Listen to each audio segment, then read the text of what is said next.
Hey guys, so today we're going to talk about some boundary disputes that are going to matter in your unit. To understand the first one, you need to go back in time in your mind and think about something that you've already learned about. That would be the War of 1812.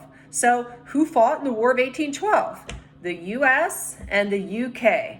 It kind of ends in basically a draw. The US kind of feels like it can stand up to the UK. Andrew Jackson gets a cool new statue in New Orleans. The Federalist Party dies.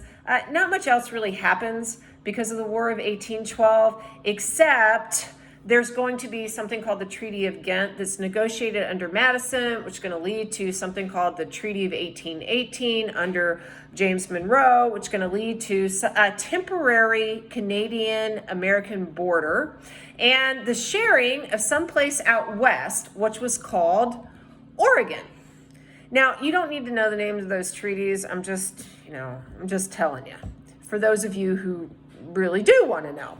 So when it comes to territory, and you've got the UK and the US, I'm just going to tell you, it's a little bit sort of like giving two children who are toddlers a toy. You might just want to say no to sharing, because ultimately they're going to be tears and screaming. But I want you to center in your mind that Oregon, where lots of Americans are going. You've got guys like Jacob Astor and other fur traders setting down what will become the Oregon Trail.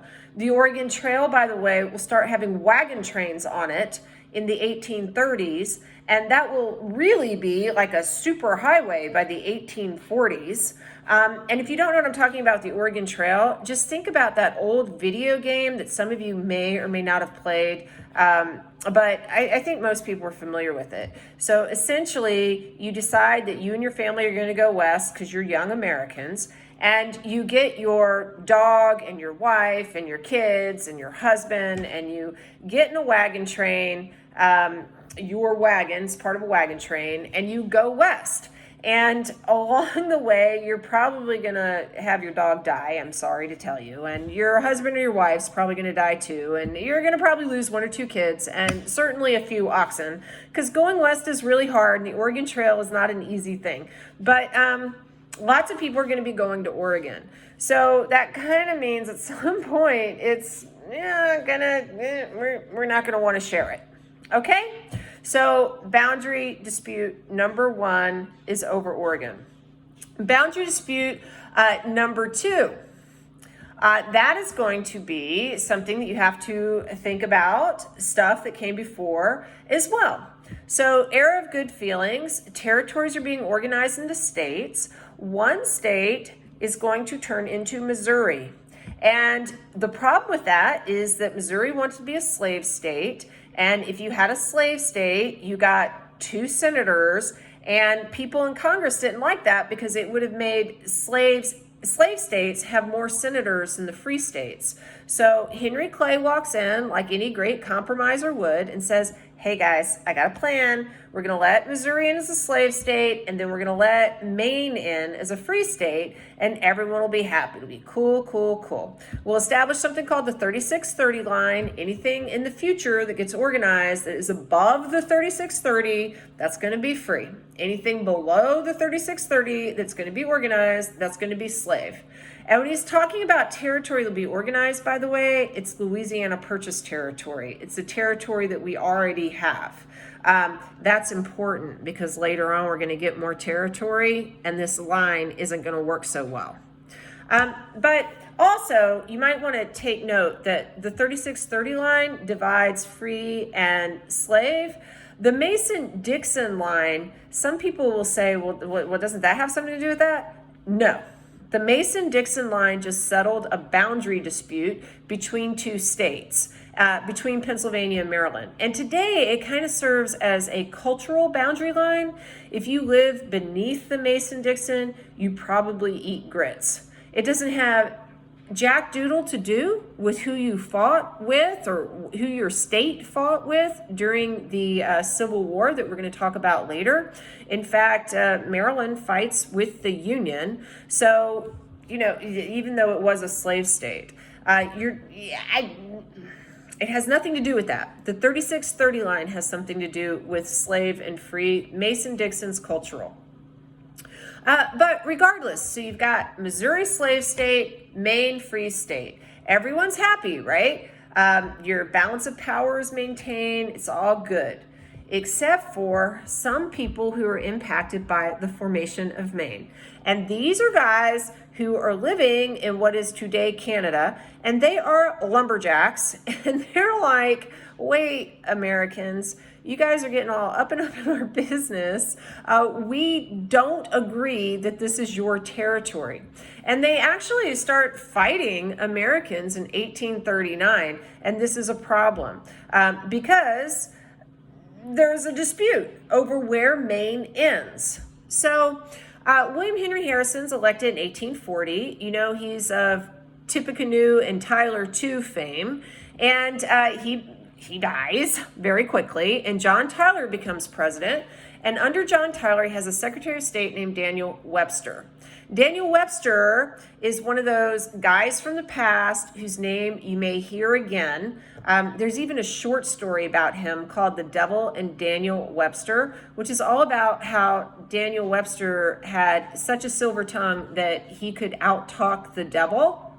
Well, when he's Secretary of State, he's going to serve as the person who negotiates a treaty called the Webster-Ashburton Treaty in 1842. And what does that do? It creates Maine's border. It defines it. It makes the lumberjacks calm down.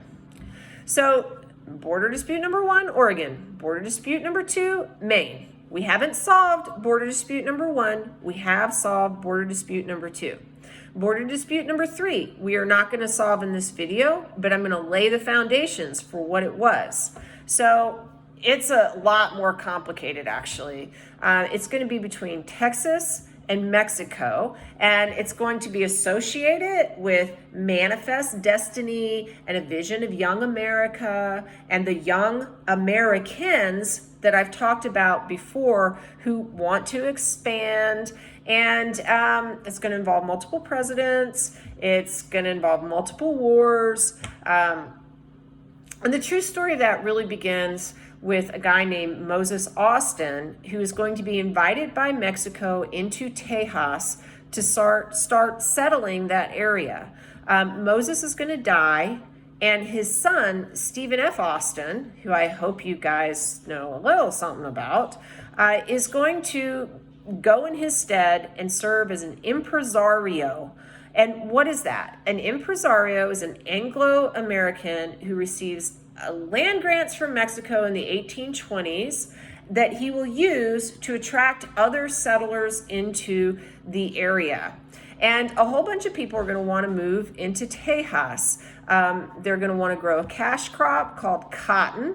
And cash crops like cotton require a lot of labor.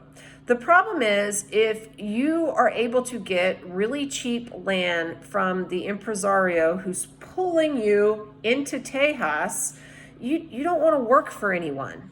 And where are you going to find someone to work for you? Everyone wants to get their own farms. So what do? A lot of the people who are pulled into Tejas are from the South. The southern states are slave societies. So they say, we can bring slaves.